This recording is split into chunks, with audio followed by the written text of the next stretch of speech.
If I told you traditional agriculture was on the brink of a massive shift towards autonomy with machine learning robots doing the bulk of all the harvesting, you'd probably make me prove it. So come on then.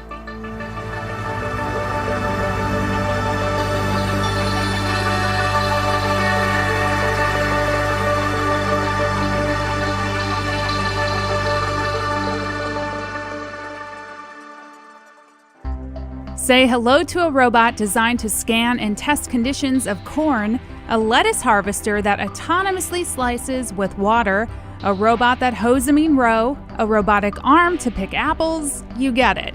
They're everywhere.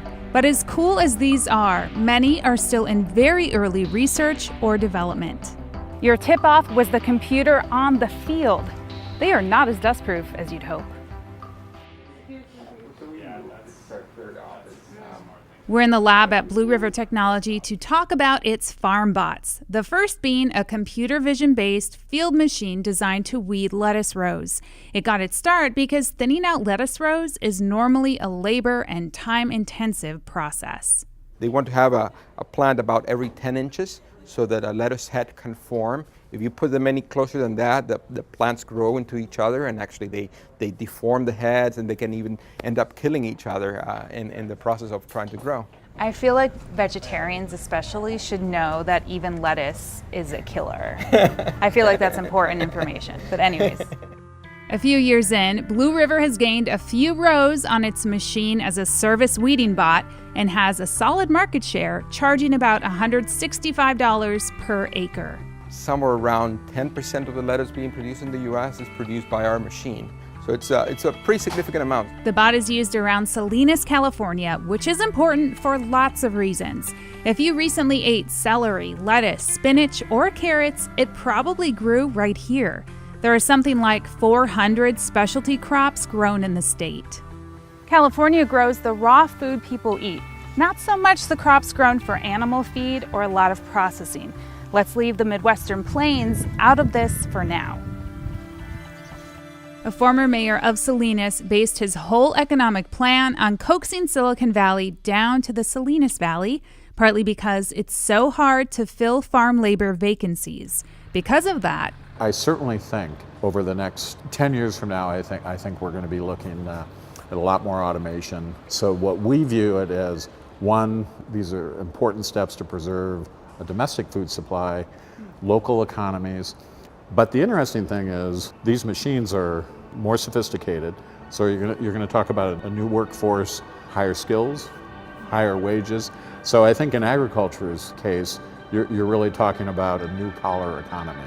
Automation is the frontier because farm kids are leaving and moving to cities, meaning family-owned farms are aging. And since the world population is forecast to hit 10 billion by 2050, there will be a lot more people to feed with fewer farmers doing the work. Why aren't you letting me do this video game? Oh, do you want to do the video Yes, game? I would like Let's see to how try. good you are driving here, Gary. Well, you've already messed me up, so I'm going to turn back around. I'm just doing circles in my tractor. You're doing circles. The Western Growers Association built a startup accelerator for agricultural technology in Salinas, the only one it manages in the country. It even brings in established companies to tap the U.S. market.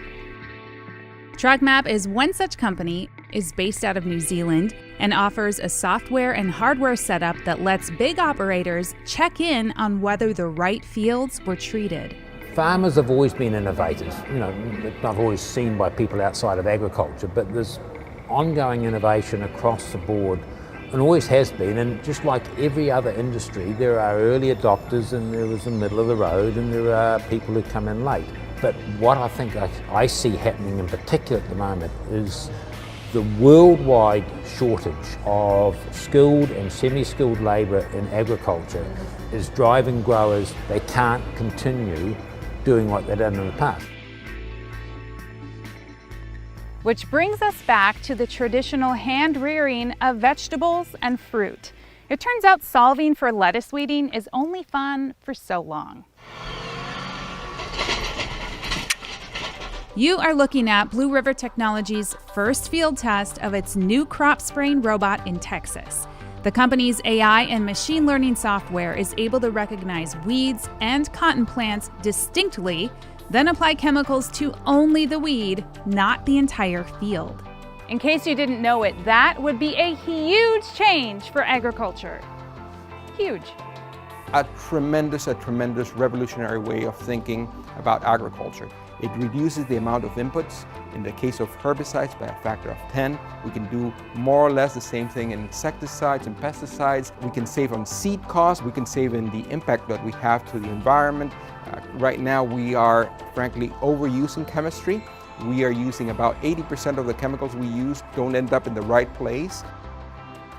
Since the average mid-sized farmer with, say, 700 acres will spend about $100,000 to $130,000 spraying herbicides to kill weeds, fertilizer to encourage growth, and insecticides to kill bugs, spraying only the weed would mean a farmer's cost for that chemical would be reduced by a factor of 10. Harad says right now, it's like the sprayer prints weeds with a black ink cartridge. The next round, he's gunning for color. Here's my dream. I want to see every single plant and figure out, okay, you're a weed, we'll spray you with herbicide. You're a crop, okay, you seem to be a little bit low in your nitrogen, so we'll give you a little bit of nitrogen. And you know what? One of your leaves is having a little bit of insect problem, so I'll give you, in that area of the plant, I'll put some insecticide to cover you. And with the optimum amount of chemicals, not the maximum amount. If you use this approach that we're talking about, where we see every plant and we understand the needs of every crop, every weed, we can spray the appropriate amounts and get the maximum output from every plant. The lab's mock field has a plastic crop to trick the software into thinking they're weeds or cotton. Did it think your GoPro was a weed? Not quite. For this test run, it thinks my GoPro is cotton. Maybe the robots just want to harvest more technology. That's what possible. it's telling you. Or it wants to protect its own laying there in the field. It doesn't want to spray water on it because... Better. Blue River continues to refine software, work on spray splatter, and more, as it also ramps up how many pictures the program has learned. It's at about 1 million photos and has about 40 contractors labeling photos of each kind of plant to bring the intelligence up to a goal of 10 million pictures. Blue River Technology actually started out intending to make an autonomous lawnmower, which makes sense given that Harad's experience was first gained working on self-steering tractor technology that locks into a direction using GPS coordinates. That technology has been around for years, though John Deere, Case, and all the rest are working on the true autonomous article as well. There are just a few fully autonomous farm bots so far. This almond and walnut harvester by Orchard Machinery Corporation should jostle you into the future with an autonomous harvesting shake that means business. Yet still, a person inside the cab needs to steer at the end of each row before relaxing again. Only about 20 of these machines are in field so far. Here, chick, chick, chick. Oh, they have sharp beaks. I'm not a farmer. On the picturesque Potrero Nuevo farm outside Half Moon Bay, the owners dodged hiring seasonal workers by employing 2 farm managers full-time. The majority of the farm's organic produce goes to feeding low-income and homeless people, who also do some of the work maintaining it. The farm's small-paying customer group even harvests its own produce. Do you think that robots will replace workers in the field one day? Oh, sure, of course. Will it be all crops, all farms? No, it won't. Given the scale of our farm, it would never make sense to do something like that, even if something were available today. But if we had 100 acres, 200, 300 acres, especially something that might be, a monocrop, well, then it does make sense. While I can imagine it happening, it doesn't mean I'm 100% behind it. I'm going to go out on a limb and predict fully autonomous farming bots in Blue River's future, so those machines can ditch their human tractor driver operators and just go for it. And by the way, my stepdad is a Midwestern grains farmer, and Glenn, they're making soybean bots next.